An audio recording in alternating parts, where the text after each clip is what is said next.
since there wasn't any medicine? Our doctors? No. From time to time, they got medicine like I got, you see, when I was in the hospital. In the factory, our engineers, they built X-rays machines, and they built the first electric shock machine. Was actually discovered in the camps. And in our hospital, the German doctors made experiments. They brought from the women camp about 12 to 15 young girls, young women, mentally already sick. They brought them once a week, but they experienced it in our hospital. Did you see any of the experiments? Pardon? Did you see any of the experiments? I once took part in it, yeah. I was. Can you describe that for me? Yeah. There's the shock machine, an instrument, like big, it's like an X-ray machine, you know, and attached naturally with different wires. They attach them to the head, and they starting giving shocks, you know, and a few shocks.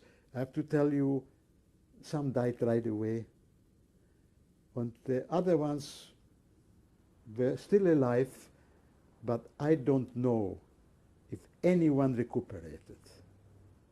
But this was the first actual experiments with electric shocks, which actually is being done now too, till now. But this was in our hospital. All other experiments, they were done in the main camp in Auschwitz, not by us. The experiments Dr. Mengele did on women, yeah, the sexual experiments. He, for instance, gave shots into eyes. He tried to change the color of the eyes. He wanted them all to make blue eyes like the German, the Aryan race, you see. And then the different other experiments on typhoid, and they made experiments, for instance, with icing people, putting them in cold, freezing ice, how long a person can take it, you know. No, they all died, you know. And some of those women, they were saved. Until now, there is an organization of the twins. He experimented on the twins.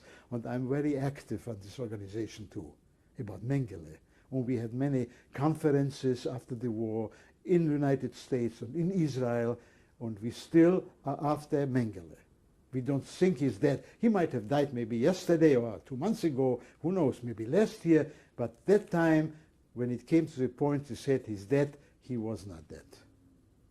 Because there is a dentist, a woman dentist in Brazil, who has his x-rays from his teeth. And we compared the teeth of the body with his x-rays and did not compare. They didn't identify. So they think this is not his body. And now, even last months, somebody called me, a woman from Salt Lake City. It's her habit. She looks after Mengele, how he died, where he was, if he's still alive. And she thinks this is the body of his brother. So we don't know. The body is separate, yeah.